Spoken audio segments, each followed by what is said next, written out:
Let us pray. Hallelujah. Dakilang Diyos na Panginoon, dakila ka, makapangyarihan. Salamat sa iyong kabutihan, sa iyong kaluwalhatian. Salamat, Panginoon, sa iyong awa at habag sa amin, Lord God. Lahat kami nagkasala at hindi nakaabot sa kaluwalhatian mo, Panginoon.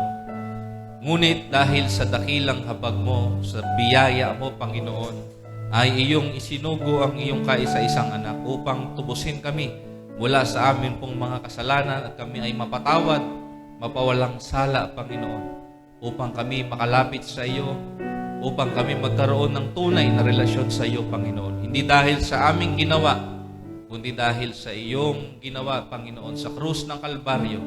Pinagtagumpayan mo ang kasalanan at kamatayan. Kaya kung sino man ang sumampalataya sa iyo, hindi rin po mapapahamak, kundi magkakaroon po ng buhay na walang hanggan. Nagpapasalamat kami sa iyo. Sa umagang ito kami nagsama-sama upang makapakinig ng salitang nagmumula sa iyo, O Diyos. Kami ay bigyan mo ng bukas na puso at isip, Lord God.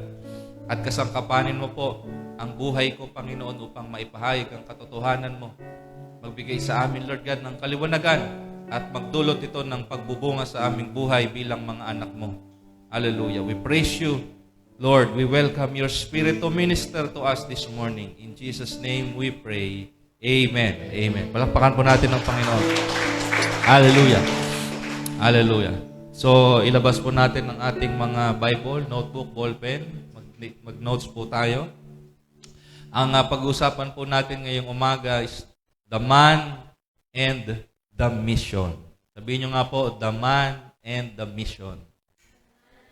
Basahin po natin sa book of Luke chapter 19 in verse 10. Who is that man who has a mission? Luke chapter 19 in verse 10.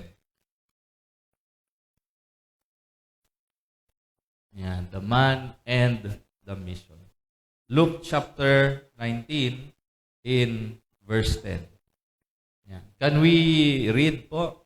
Everyone? 1, 2, 3. Ready? Read. For the Son of Man has come to seek and to save that which was lost. Who is the man? Who's the man? Amen? Si Jesus. The Son of Man. What is His mission? To seek and to save that which was lost. Pag-uusapan po natin si Jesus and His mission. And how it connects to us. Amen ba? Bakit po natin kailangan makilala si Jesus at yung mission niya? Bakit po kaya? So that you and I will know what is our mission here on earth. Amen ba? Lahat po tayo mayroong mission dito sa mundo. Tanungin mo nga yung katabi mo, alam mo ba mission mo? Do you know your mission here on earth? Ang mission mo ba ay magpayaman? Makakuha ng malaking mansyon? Ha? Ano ba yung mission mo sa buhay na ibinigay na ng Diyos? Okay, pero bago natin pag-usapan, dahil po ang ating pag-uusapan is about the book of Luke. How he presented Jesus in his gospel. Kung mapansin po ninyo, nung nakaraan, nagturo po ako about Matthew. Paano pinresent ni Matthew si Jesus sa atin. How did Matthew present Jesus to us? Bilang ano? Bilang ano po? Hari. Di ba? Si Mark, paano niya pinresent yung kanyang gospel? Servant. Si Jesus bilang servant. Okay? Si Matthew presented Jesus as a king. Okay? Kaya magbasa po kayo ng Bible ninyo. Para nakikita ninyo, bakit ganito yung pagkakasulat niya?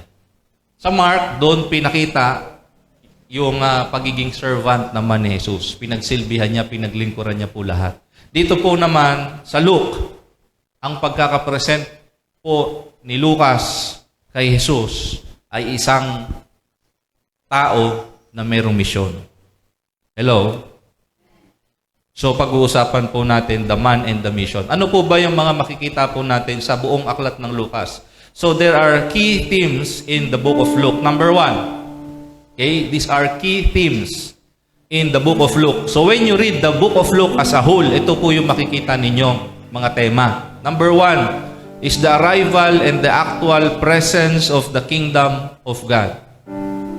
Okay? The arrival and actual presence of the kingdom of God. Yung pagdating daw o pagbaba at yung presensya ng kaharian ng Diyos that was prophesied through the prophets.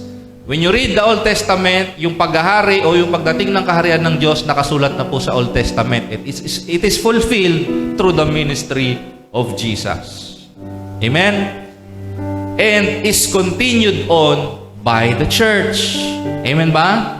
Doon sa kaharian na yon na pinrapesay o hinulaan from the Old Testament was fulfilled in the ministry of Jesus Christ. He is the King of that kingdom.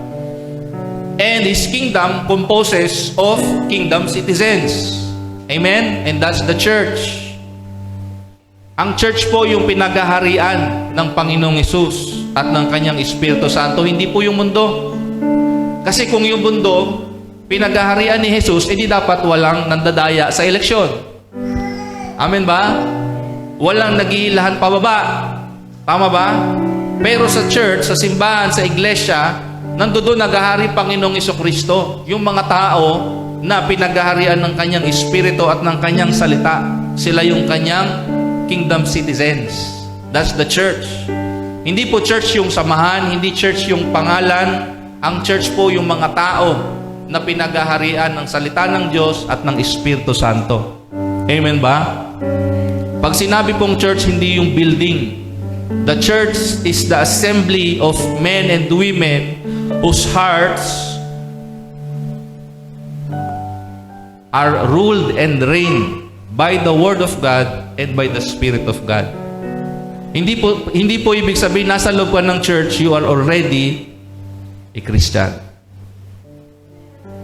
Amen ba? Amen po ba?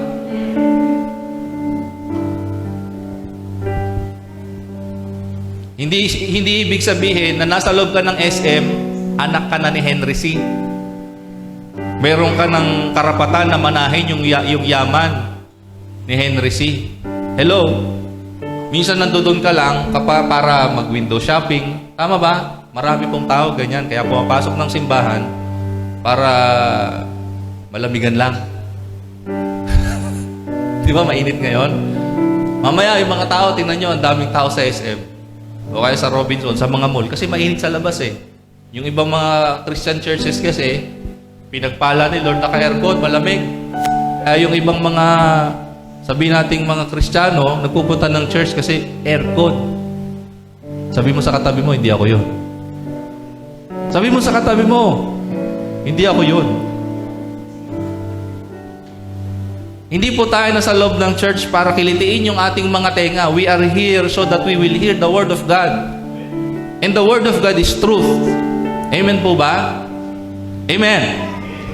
Ang sabi ng Bible in John chapter 8 in verse 32, and you will know the truth, and the truth will set you free. Hello? Ang katotohanan daw ang magpapalaya sa iyo. Sino yung kausap niya doon? Yung mga religious people. Sabi ng mga religious, ano? Ba't kami lalaya?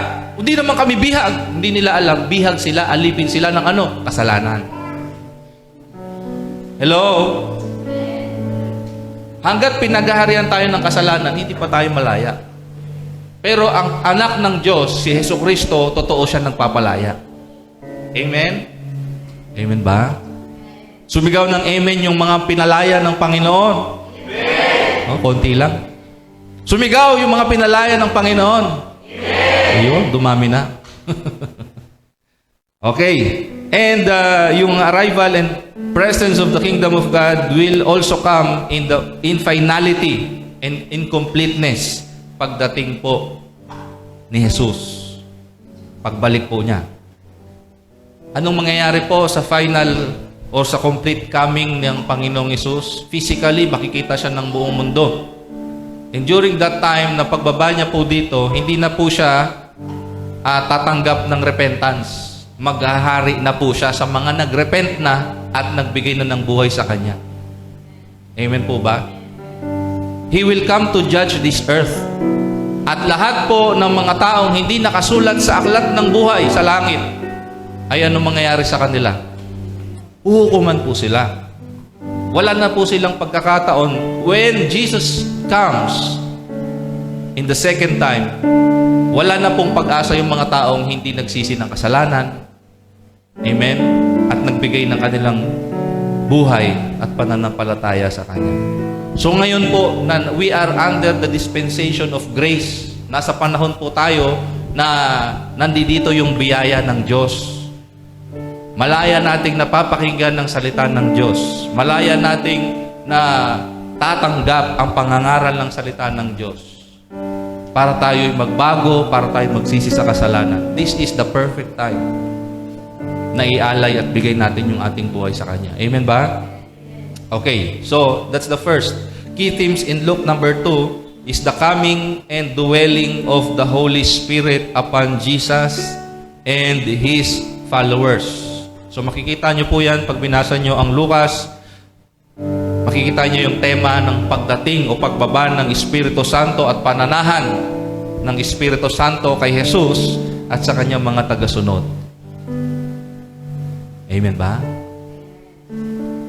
So the Holy Spirit is present from the births of John the Baptist and Jesus.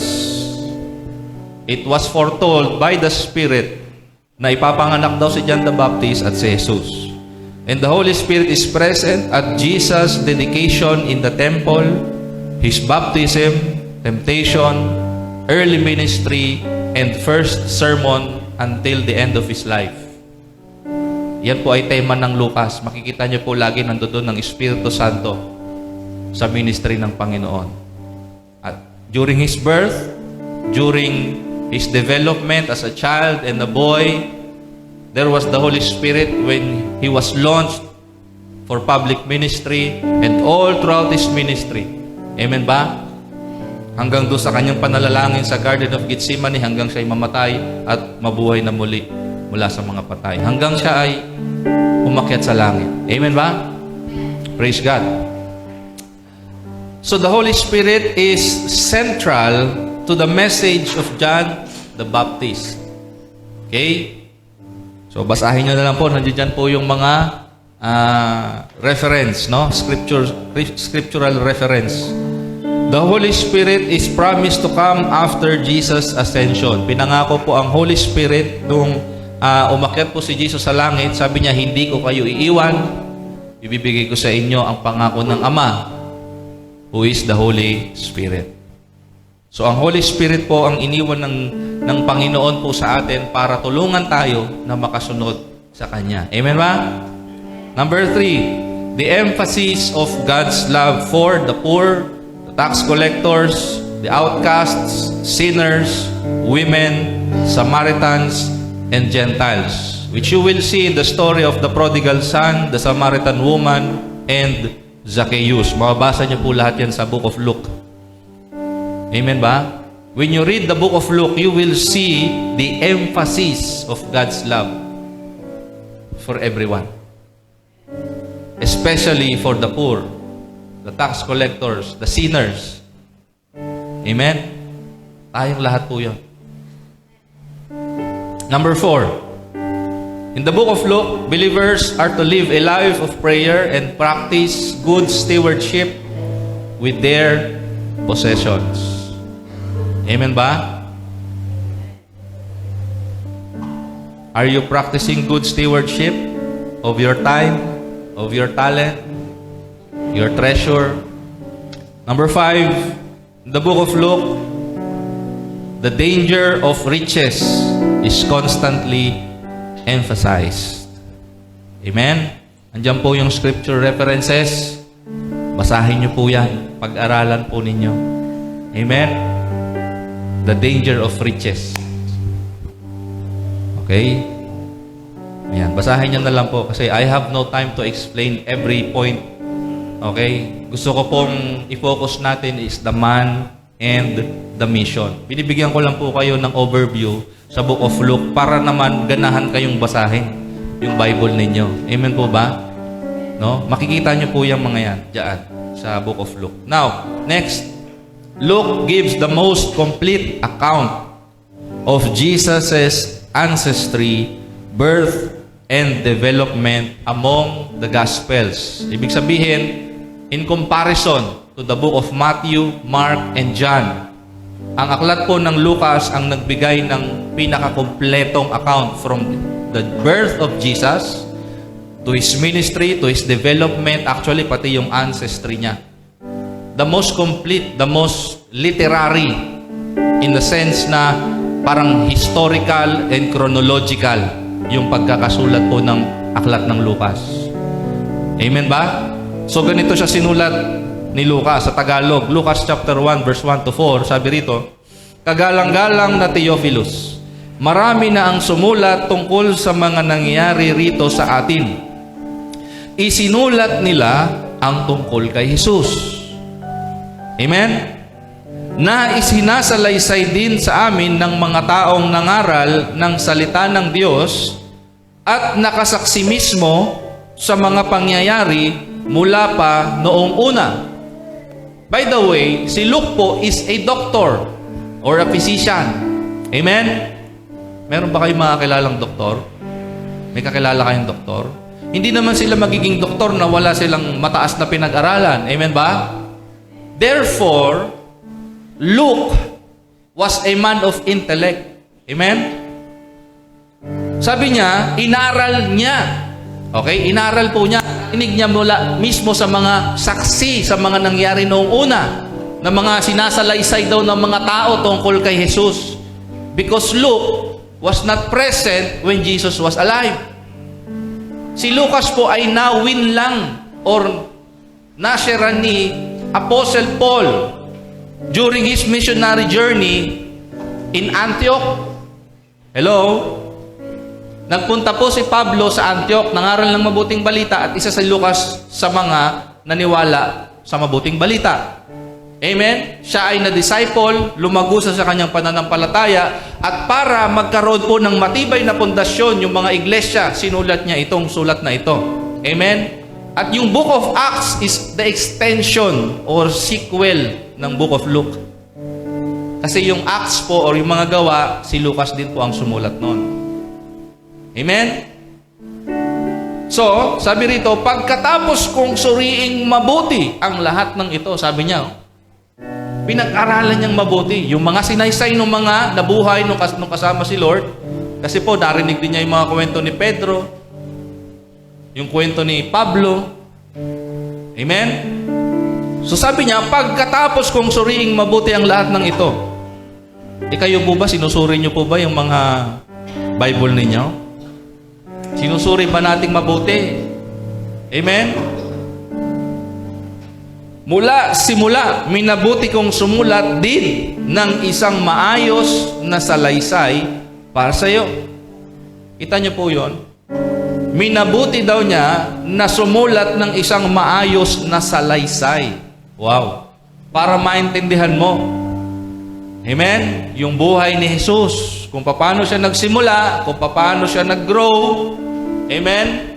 Paano nangyari yung kanyang ministry, paano lumago yung ministry ng Panginoong Jesus, paano siya nahuli, ano yung dahilan, bakit siya pinapatay, bakit siya pinako sa krus, nandun lahat, sinulat lahat ni Lucas. Amen? Napakabuti ng Diyos dahil pinaabot niya itong mensahe na ito sa atin. Kasi kung hindi po ito ginawa ni Lucas, walang makakarating din na gospel po sa atin. Amen po ba?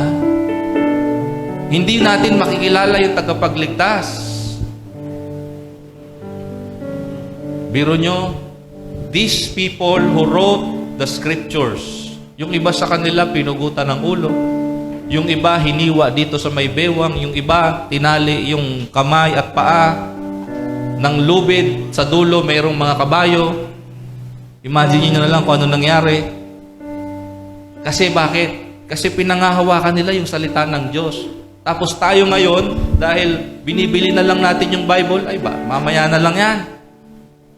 Hindi natin pinahalagahan kasi andyan lang naman, pwede ko naman basahin sa cellphone yan. Hindi nyo kasi alam yung history. Kaya mahalaga po, alam ninyo yung history. Bakit ganito tayo ngayon? Amen? Bakit nangyayari na madilim yung mundo ngayon, magulo yung mundo ngayon? Bakit kaya? Yung mga Gen Z, yung mga Gen Alpha, at yung mga coming Generation Beta, hindi na nila maunawaan yun. Bakit? Puro cellphone na hawak nila eh. Kita niyo yun? Makikita niyo po yung trend. Noon, pag pumunta ka ng church, lahat ng miyembro may hawak na Bible. Hello? Noon, hindi lang Bible dala nila. Meron silang ballpen at notebook. Pero ngayon, anong dala? Cellphone. Minsan, wala pa. Amen? Amen ba? Bakit po yung mga mananampalataya nung panahon ni Jesus, kahit wala pa silang kumpletong Bible, bakit willing silang mamatay para sa Panginoong Jesucristo? Bakit kaya? Kasi hindi lang sa papel nakaukit yung salita ng Diyos. Saan nakaukit? Sa puso. Tanungin mo nga yung katabi mo. Nakaukit ba sa puso mo ang salita ng Diyos? Ibig kasing sabihin, kapag nakaukit yung salita ng Diyos sa puso mo, tumatago siya sa'yo. Nababago ka. Amen? Kung kilala nyo lang to eh.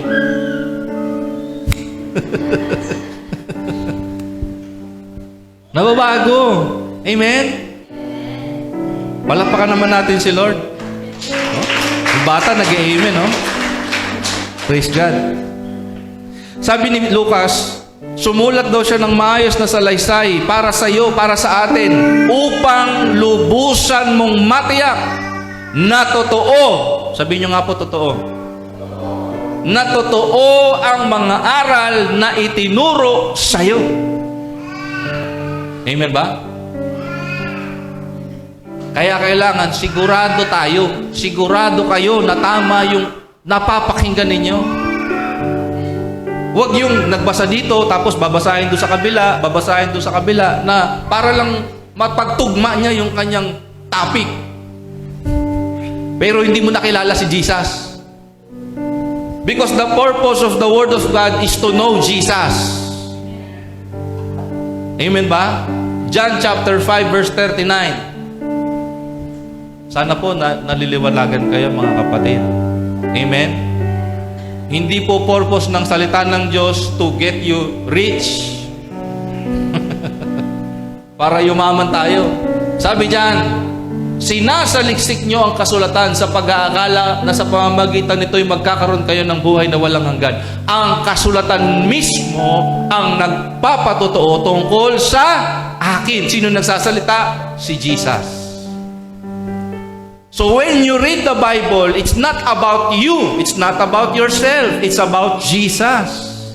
So when you read the Bible, you must see Jesus.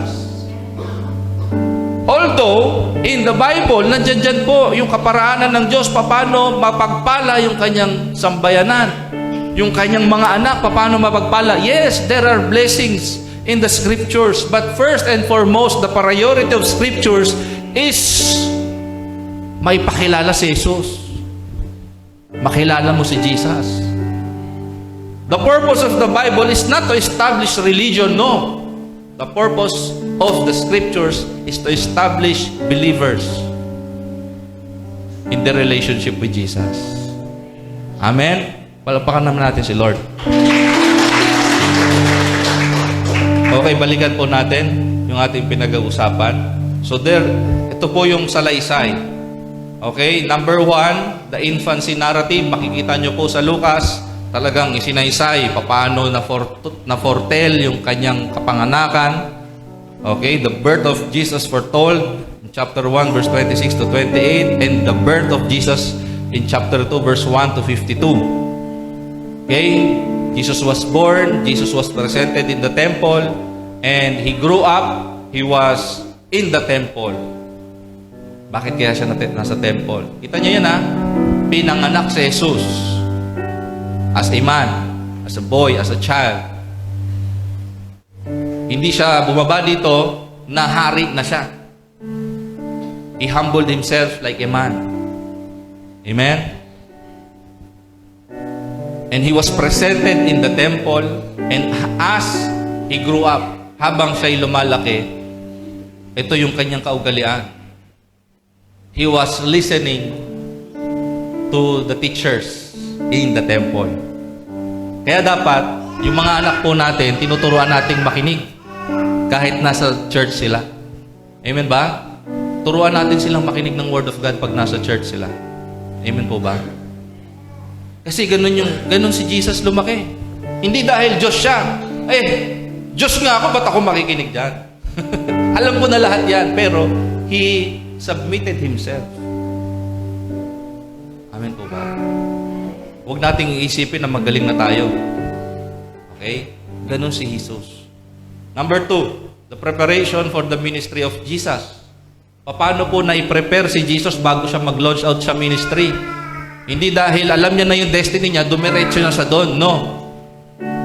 He submitted himself to be prepared bago siya ma-launch out sa ministry.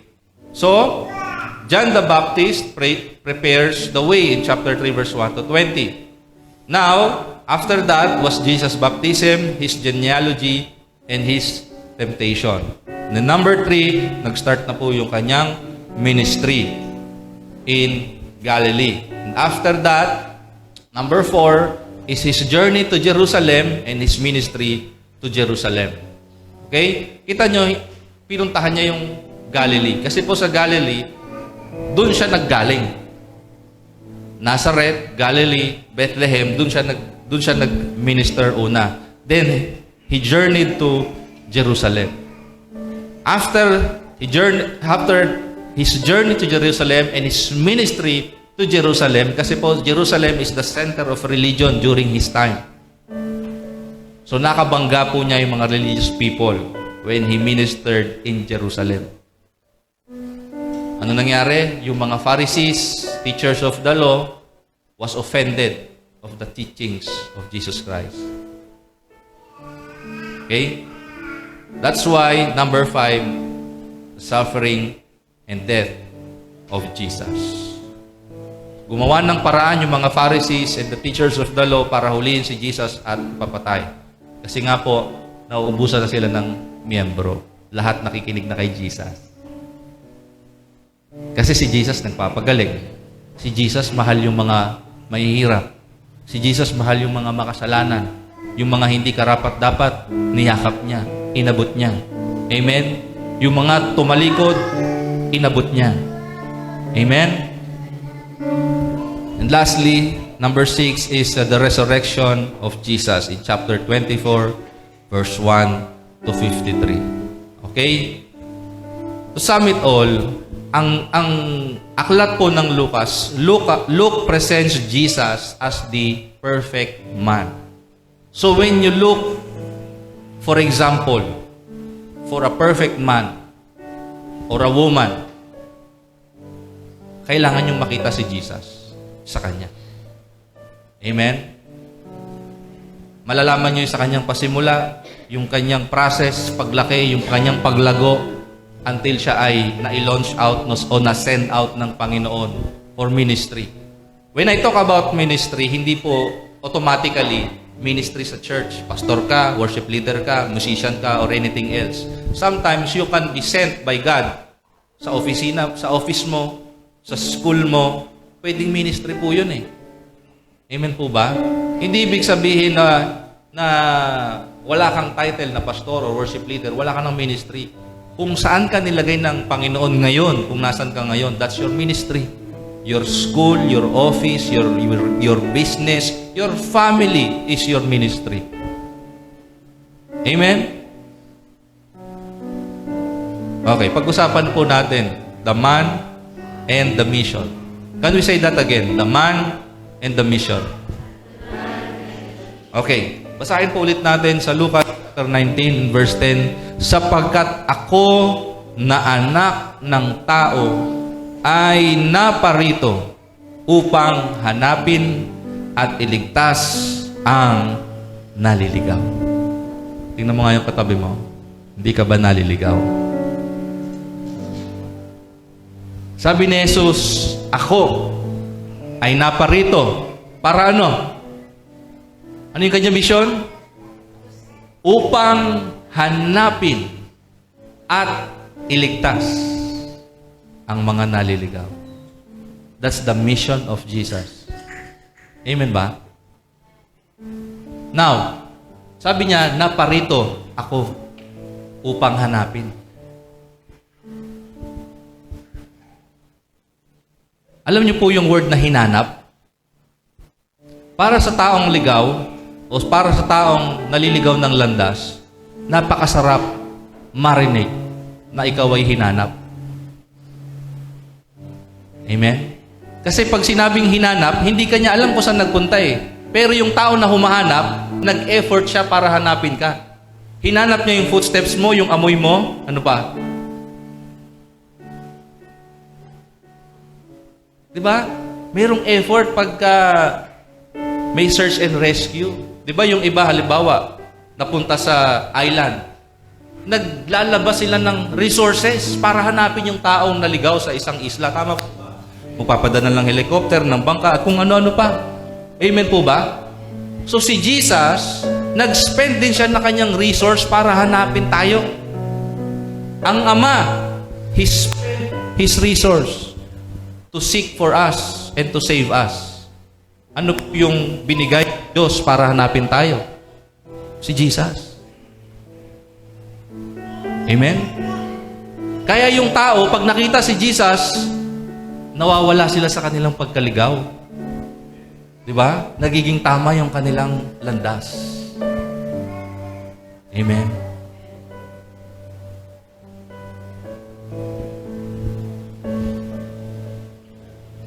Alright, pag-usapan po natin.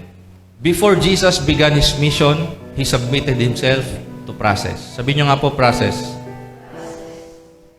So as a baby, He was fully dependent on His parents for development. Bilang sanggol, di ba? Makapangyarihan si Lord, amen ba? Nautusan nga niya yung donkey na magsalita. Amen ba? Eh si Jesus na baby, Diyos yun, di ba? Diyos siya, di ba?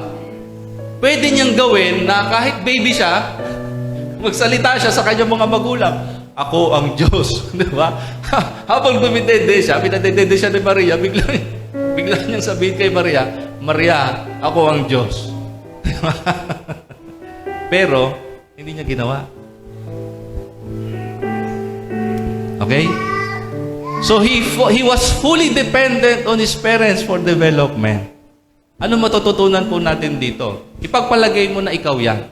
Bagong silang kang Kristiyano o bagong Kristiyano ka. Huwag kang mag-isolate. Amen? You must depend on your spiritual parents for your development and spiritual maturity. Umattend kayo ng life group. Kalabitin mo yung katabi mo. Umattend kayo ng life group, ng Bible study. Amen? Na doon sa life group kasi tinuturuan kayo ng spiritual parents ninyo. Amen? Okay. And as a young boy, yan, lumaki na siya kasi lagi siyang uma-attend ng life group eh. Okay? Sabi ng life group leader niya, attend ka rin ng prayer meeting. Umattend siya ng prayer meeting, kaya nag-grow siya. Amen? Gusto niyo ba lumago? Gawin niyo po yun. As a young boy, he submitted to his parents. Biologically and spiritually, mag-submit tayo sa mga magulang po natin. Amen ba? As a young boy, he submitted to his parents and grew in wisdom. Amen ba? Amen po ba? Kapag nagpapasako po kayo sa inyong parents or spiritual parents, inaalaw niyo po yung sarili niyo na lumago. Inaalaw niyo yung sarili niyo na mag-mature sa pananampalataya. Amen? Sabi diyan, he grew in wisdom through studying and reasoning with his teachers. Nagtatanong pa siya doon sa nagdi-disciple sa kanya. Amen? Yan. Kasi po, yung system po natin ngayon sa pag-aaral, more on memorization na lang. Memorize mo to. Parang wala nang kalayaang mag-isip yung mga bata ngayon for themselves. Halimbawa, ito yung pinag-uusapan sa school. Pag tinuro na yan, wala ka ng karapatang mag-question. Kaya lumalaki po na kukunti ang alam ng ibang mga estudyante. Kasi puro memorize lang na memorize. Yung iba nga, module pa. Anong matututunan ng mga bata sa module? Dapat po na-exercise yung brain. Problem solving. Amen po ba? Alam niyo, meron ako napakinggang matanda. Last time, I think last week po ito. Meron ako nakausap na matanda. Balo na po siya. Lalaki. At meron siyang binigay po sa akin na tips na ano yung may iwan mong legacy sa mga kabataan ngayon. Okay lang ba sa inyo? Share ko? Okay? Pwede nyo isulat. 4 legacy that you can leave to your children. Sulat nyo, ha? Ito yung magandang iwan sa inyong mga anak. This man, na nakausap ko last week, was a Christian. He was seeking for truth, sabi niya. And as he was seeking for truth, nakita po niya sa sarili niya, sa mga anak niya, yung pagbabago ng Diyos sa kanyang buong pamilya. So, he gave me these 4, sabi nating tips or na legacy na pwede mong iwan sa iyong mga anak. Number 1, for them to be a servant of God. Maging lingkod sila ng Diyos. Bakit? Sa church po, mayroong 3 tao. May believers, may followers, may servant. Ano naman po niyo? May believers, may followers, may servants. Tanungin mo yung katabi mo, sino ka doon? Kasi po ganito yan. Many are believers, but not followers. Alam niyo po ba yung believers lang? Pag believer lang, mababaw yung kanilang pananampalataya. They cannot choose Jesus kapag mahirap na yung sitwasyon. Okay? Many are also followers, but not servants. Anong sabihin nun? Sumusunod sila kay Lord, pero hindi sila naglilingkod. Hindi nila nagagamit yung buhay nila para maipaglingkod sa iba. Amen? So, the first legacy that you want your children to have, pag wala na kayo dito sa mundo, is you teach them how to be a servant, not just believer or follower. Kaya nga isang utos ng Diyos sa mga magulang, raise them up in the admonition of the Lord. Ephesians chapter 6. Palakihin nyo sila sa turo ng Diyos. In Deuteronomy chapter 6, ituro nyo ito sa inyong mga anak, sa anak ng inyong anak, at sa anak pa nila. Hanggang sa kapu-apuhan, ituro mo ito sa kanila. Naunawaan po ba ninyo? Number 2, naturuan daw natin yung ating mga anak to become problem solvers. Bakit? Huwag niyong babyhin masyado. Yung mga anak niyo, kailangan, they must learn to solve problems on their own. Hindi yung nahirapan sila, tutulong ka kaagad.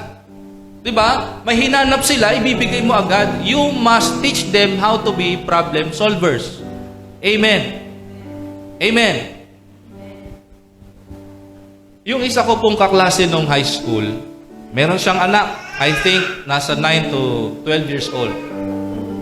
Sabi nung anak niya, "Pa, bili mo ko ng PS5." Okay? Bili mo ko ng PS5. Halimbawa, lahat ng mga tatay, may kakayahan kayo na bilhan ng PS5 yung anak ninyo, humiling ng PS5. Hello po, good morning po. Halimbawa, may kakayahan kayong bumili ng PS5 para sa anak nyo na humihiling ng PS5. Lalaki, panganay. Bibilhan nyo ba agad ng PS5 kasi hinihiling niya ang PS5? Yes or no? Mahal na mahal ko yung anak ko. Sige na nga, para sumaya siya. Alam nyo yung tinuturo nyo sa anak nyo pag ganon? Lahat ng hilingin niya, lahat ng gusto niya ibibigay mo. na walang kondisyon. Although that's good, but in the other side of the coin, you are teaching your child na i-manipulate ka. Pag hindi mo na ibigay yung gusto nila, diba? I-manipulate ka ng mga anak mo. Okay? So, you must teach your children to become problem solvers. Alam niyo ginawa nung kaklase ko nung high school? Sabi niya sa anak niya, sige, bibilang ka na ng PS5. Kaya lang, kailangan matalo mo muna ako sa chess. So, ang binili niya sa anak niya, chessboard na may chess pieces. Pag natalo niya siya ng anak niya sa chess, saka niya bibilan ng PS5. Amen ba? Na-work out na yung brain ng anak niya sa chess, yung logic niya, yung problem-solving skills niya, may PS5 pa siya. Baka nga, once na natalo niya na yung tatay niya, wala na siyang gana sa PS5. Na-enjoy niya na yung chess. Huwag niyong ibigay lahat. Lalo kung hindi naman kailangan. Amen? Amen ba? Sana natututo po tayo. Because there will come a time they will need, hindi sa lahat ng bagay masusolve nila yung kanilang problema. Tama po ba? That's why you point them to the greatest problem solver. Because there will come a time na meron silang problema na hindi nila kakayaning lutasin sa sarili nila. And they will have to kneel. Amen? They will have to kneel down to ask the greatest problem solver to solve their problem. Amen? Number 3, to have financial literacy. Amen ba? Turuan ninyong anak nyo magkaroon ng kaalaman sa paghawak ng pera. Hindi yung pag nakahawak ng pera, bili ako noon, milk tea, make-up, damit, sapatos. Turuan natin mag-ipon ang ating mga anak. Amen ba? Lagi ko pong sinasabi sa mga kabataan, tinatanong ko sa kanila, may ipon ka ba? Nag-iipon ka ba? Lagi ko tinatanong yan. Kasi po, nung kabataan ko, wala akong ipon. Hindi ako marunong mag-ipon. Bulak-bul pa ako doon. Kasi nga, hindi ko kilala si Lord dati. Wala sa akin lahat to. Kaya sinasabi na namin to sa inyo ngayon, mga kabataan. Kasi, nangyari na sa amin to. Amen po ba? Gusto namin maging maayos yung buhay ninyo. Amen? Lastly, kung gusto nyo pang dagdagan, pwede naman. Pero ito, number 4, to leave a legacy to leave your children. Una, ano ulit yun? To teach your children to be servants, not just believers. Palalimin natin sila, maging tagapaglingkod sila ng Diyos.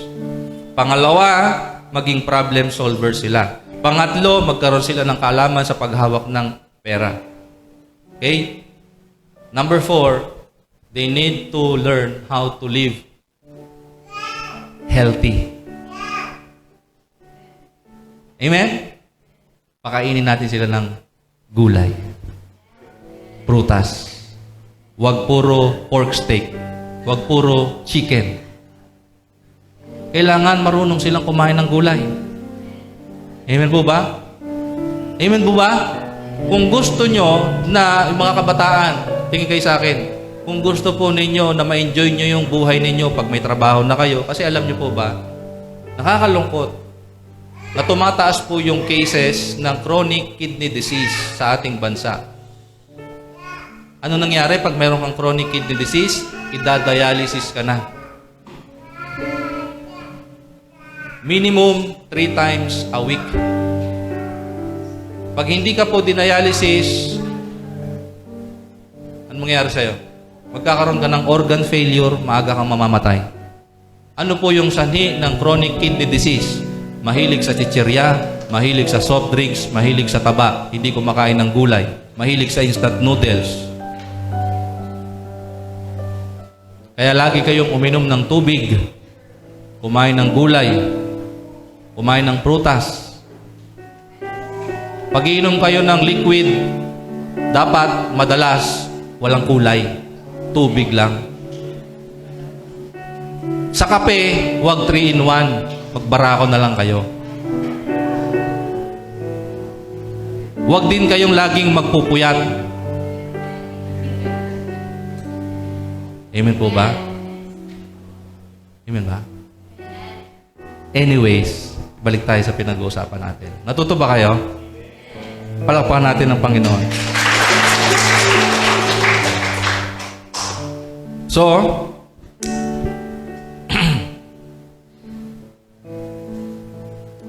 doon na tayo sa third point, submitted to be baptized by John the Baptist and with the witness of the Father through the Holy Spirit before beginning His public ministry.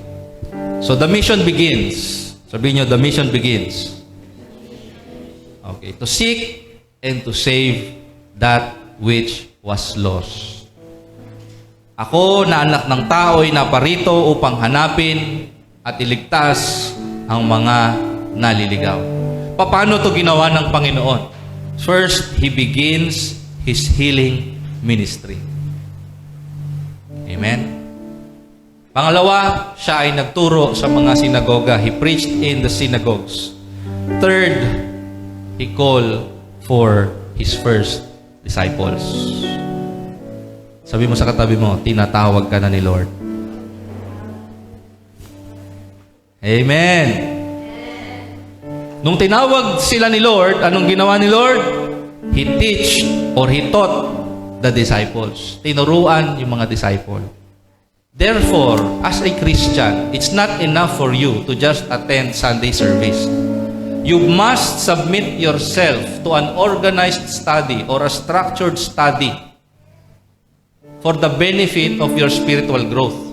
Amen po ba? Paano mangyayari yon? Ano yung structured study? Una, kailangan mo makilala ang Diyos. Sino ba si Lord? Sino ba si Jesus? Sino ang Holy Spirit? Amen po ba? Sino si Satanas? Sino yung mga anghel? That's theology.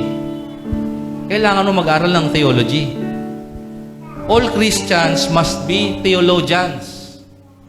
Kailangan alam mo kung paano panghawakan yung pananampalataya mo. Hindi lang nakikinig ka tuwing linggo. Kailangan alam mo siyang i-explain even in the simplest manner. Kaya mong i-explain yung sinasampalatayanan mo. Bakit ka naniniwalang Diyos si Kristo? Kaya mo bang i-explain yun sa mga kaklase mo? Sa mga katrabaho mo? Sa pamilya mo? Bakit pinaniniwalaan mo yung pinaniniwalaan mo? Amen? So we all must submit to organized and structured study of Scriptures. Amen? Amen po ba? I would not say that if I myself have not submitted myself to structured study. Nag-aral din po ako ng theology. Actually, ngayon po, nasa second Bible school na ako. All glory to God. Hindi ko hiningi yun sa simbahan. Yung pang-tuition ko, wala akong hiningi kahit isang kusing sa simbahan. Lahat yun, binigay ni Lord. May ginamit na tao si Lord para ma-provide yung tuition ko. Fully paid na po ako. All glory to God. Kasi pag merong mission si Lord sa'yo, ipoprovide niya sa'yo yung kailangan mo dun sa mission. Kailangan mo lang malaman kung ano mission mo. Okay, after He taught the disciples, He ministers to outcasts. Kita niyo yun? Tinawag niya yung mga disciple niya, tinuruan yung mga disciple niya, and the next He did was to reach out for the outcasts, the poor. Amen? Yung mga tinakwil ng lipunan. Sa panahon natin, sino yung mga yon? Sino po yung mga yon? You know, the LGBT people, we should love them. Kasi minsan pag nakita natin naka cross-dress, parang pinandidirihan na ng iba. Pero si Lord, kung si Lord naubuhay ngayon, lalapitan niya yung mga yon. Mamahalin. Amen po ba? Because love covers a multitude of sins. Yung mga matitigas ang ulo, mamahalin mo ba? Ba't wala sumagot? Yung matitigas ang ulo, mamahalin mo ba? Sabi mo sa katabi mo, ikaw nga pinagtiyagaan ko eh. Amen? Next, after na ipakita ni Jesus na mahalin yung mga tao, mga outcast, mga sinners, anong ginawa ni Lord sa mga disciple? Sinend out niya ngayon yung mga disciple. Pinakita ni Lord paano talaga yung ministry. Amen? Next. Hallelujah. So, Jesus' mission is your mission. Jesus is your pattern for ministry. Jesus is our pattern for our ministry. Jesus is the pattern for your mission here on earth. Amen? So, anong mission mo? Anong mission mo? To seek and to save that which was lost. Nasaan sila? Tingnan mo lang yung paligid mo, paglabas mo sa church, sila na yon. Tingnan nyo si June. Saan siya lagi? Dati, mga kasama niya, mga adik. Ngayon, adik na siya sa gym. Kaya yung isa niyang nasama, galing din sa gym. Ayun, si Joshua. Diba? Ginawa niyang mission field yung gym. Hindi lahat nakinig sa kanya sa gym. Pero merong at least isa. Pero yung isa na yon, lalago. Amen? Magbubunga. Dadami. Amen? Lalalim sa pagkakilala sa Panginoon. Amen po ba? Ngayon, pag pinakita na ni June kung paano mag-ministry, si Joshua naman yung tuturuan niya, humanap ulit ng mga naliligaw. Amen po ba? Alam niyo po ba, nung ako hinanap ni Lord, I was broken-hearted. Nag-break kami ng girlfriend ko for 4 years. Nag-break kami, I was so broken-hearted. And during that time of my brokenness, God found me. And now I am here, by the grace of God, preaching the gospel. Amen po ba? Amen po ba? Sabi mo sa katabi mo, may dahilan kung ba't ka nandito. Meron kang misyon. Pero yung girlfriend ko na yun na naghiwalay kami ngayon, asawa ko na. Amen? Amen po ba? Okay, paano natin gagawin yung mission na to? Number 1, follow Jesus and commit to His mission. Sabi mo sa katabi mo, follow Jesus and commit. Sabihin niyo ulit, follow Jesus and commit. Sabi niyo, commit. Ano yung commit? Ano yung commit? Ano kaya? Mangako, ano? Ano sa Tagalog? O basta commit. Ibig sabihin ng commit, wala nang suko. Amen? Wala nang pag-atras. Amen ba? Amen ba? Walang pag-aatubili. Amen. Lucas chapter 9 verse 23, sinabi niya sa kanilang lahat, ang sino mang nagnanais sumunod sa akin ay kinakailangang itakwil niya ang kanyang sarili, pasanin araw-araw ang kanyang krus at sumunod sa akin. Sinong gustong magpatuloy na sumunod kay Lord? Taas ang kamay. Ito po yung standard. Kailangan daw na itakwil yung sarili. Ano ibig sabihin nun? Meron ka mga kagustuhan na ayaw ni Lord. Sino masusunod? Ikaw o si Lord?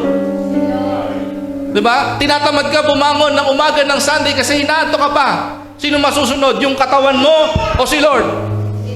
Diba sa umaga, hinaanto ka pa. Hindi ka pa makapag-devotion. Lord, mamayang gabi na lang. Sino masusunod? Ikaw o si Lord?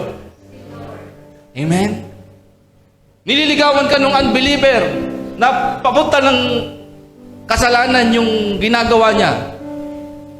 Susunod ka ba o hindi doon sa unbeliever na yon?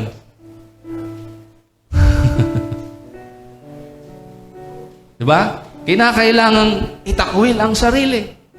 Halimbawa, bandage mo dati, sigarilyo. Giyang na giyang. Diba? O kaya vape. O kaya alak. O kaya pornography. Ano mang addiction yan? Diba? Ganun ka pa, oh.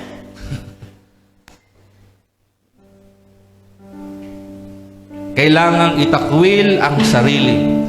Pasanin araw-araw ang krus. Ano pong ibig sabihin nun? Pasanin araw-araw ang krus. Malalaman nyo na lang yan pag sinusunod na kayo kay Lord. Yung pagpasan ng krus. It's death to self. Tsaka ka lang makasunod kay Lord. Amen? Sabi nyo, death to self. Kaya hindi ka makasunod kay Lord kasi sinusunod pa yung sarili. Lucas chapter 9 verse 57 to 62. Samantalang sila'y naglalakad, may isang lalaking lumapit at nagsabi kay Jesus, wow! Nangako, sabi niya, sasama po ako sa inyo kahit saan. Diba? Sumagot si Jesus, may lungga ang asong gubat at may pugad ang mga ibon. Ngunit ang anak ng tao'y walang sariling tahanan. At sinabi naman niya sa isa, sumunod ka sa akin. Ngunit sumagot ang tao, Panginoon, hayaan lang po muna ninyong maipalibing ko ang aking ama. Sinabi ni Jesus sa kanya, hayaan mo mga patay ang magpalibing sa kanilang mga patay. Ngunit humayo ka at ipahayag mo ang tungkol sa paghahari ng Diyos. May isa namang nagsabi sa kanya, susunod po ako sa inyo, Panginoon. Ngunit, may excuse na agad.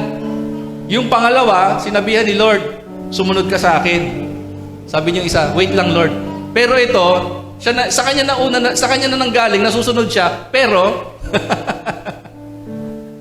siya pa yung may kondisyon. Nakita niyo po yung kaibahan ng mga tao? Lahat sila, susunod ako sa iyo Lord. Pero pag sinabi na ni Lord yung katotohanan ng pagsunod sa kanya, ay, teka lang. Ganito pala. Minsan bibiglain ka. Di ba? O ikaw mag-prayer mamaya, ba't ako pastor? Kita niyo yun? Mag-lead ka na ng Bible study, teka pastor. Ilan taon ka ng Kristiyano? Sabi ni Pastor Grigo. Di ba? Susunod ko sa inyo, Panginoon. Pero, hayaan mo muna, magpaalam muna ako sa aking mga kasama sa bahay. Ganito naman ang tugon ni Jesus. Ang sinumang nag-aararo at palingon-lingon ay hindi karapat-dapat sa kaharian ng Diyos. Palingalinga. Double-minded, ibig sabihin. No? Susunod, minsan hindi. Minsan susunod, minsan hindi. Huwag ganon. Sabi mo sa katabi mo, huwag ganon. Di ba? Commit. Magpatuloy. Tuloy-tuloy sa pagsunod. Amen? Number 2. Continue and commit in discipleship process. Lucas chapter 2 verse 52. Patuloy na lumaki si Jesus. Minsan kasi yung paglaki ng iba sa atin, pag ganon. Ay, sabihin, dapat lumalawak yung ating kaalaman, yung ating karunungan. Amen? Amen ba? Dapat as the day goes by, as time passes by, nagiging mas matalino ka. You are better person than you are yesterday. Amen? Hindi mo na nagagawa yung mga pagkakamali mo nung nakaraan. Amen? Amen po ba? Hindi ka nasakit sa ulo ng pastor mo. Amen po ba? Si Jordan, 2-3 beses yata to. May tantos, ano? Anyways, okay. Patuloy na lumaki si Jesus, lumawak ang kanyang karunungan at lalong naging kalugod-lugod sa Diyos at sa mga tao. Kita niyo yan? Pag nag-grow kayo sa wisdom, naluluwalhati niyo si Lord. Amen. Number 3, fully depend on the Holy Spirit. Lagi tayong mananalangin. Do not depend on your own strength. or your own wisdom. Lagi po kayong magdepende sa wisdom ng Panginoon. Amen? Number 4, kasabay ng iyong pag-commit sa Panginoon ng iyong buhay, sa pag-commit mo na to be a better person, mind, soul, and body, and spirit, at sa patuloy mong pag-depend sa Holy Spirit, now, you can preach the good news. You can be launched out to the mission field. Amen ba? Maaari mo na magawa ang iyong mission para ipangaral ang mabuting balita. Sabi rito, Lucas chapter 24, verse 45 to 49, dito na po ako magtatapos. Binuksan niya ang kanilang pag-iisip, si Jesus, upang maunawaan nila ang mga kasulatan. Kaya po magbabasa kayo ng Bible, mag-pray muna kayo. Hilingin nyo sa Lord na, Lord, bigyan mo ko ng bukas na isip. Bigyan mo ko ng kaunawaan, maunawaan yung mga salita mo. Tanggalin mo yung kalituhan sa isip ko. Amen po ba? Ayan. So sabi niya, binuksan ni Jesus ang pag-iisip nila para maunawaan ang kasulatan. Sinabi niya sa kanila, ganito ang nasusulat. Kinakailangang maghirap at mamatay ang Kristo. At pagkatapos siya'y muling mabubuhay sa ikatlong araw. Sa kanyang pangalan, ang pagsisisi at kapatawaran ng mga kasalanan ay dapat ipangaral sa lahat ng bansa. Yan po yung ating mensahe na dala. Yan ang ating misyon para hanapin at liligtas yung mga naliligtas. Ano gagawin natin? Sa pangalan ni Jesus, ipapangaral daw po ang pagsisisi at kapatawaran ng kasalanan. Amen? Paano yung ginawa ni Lord?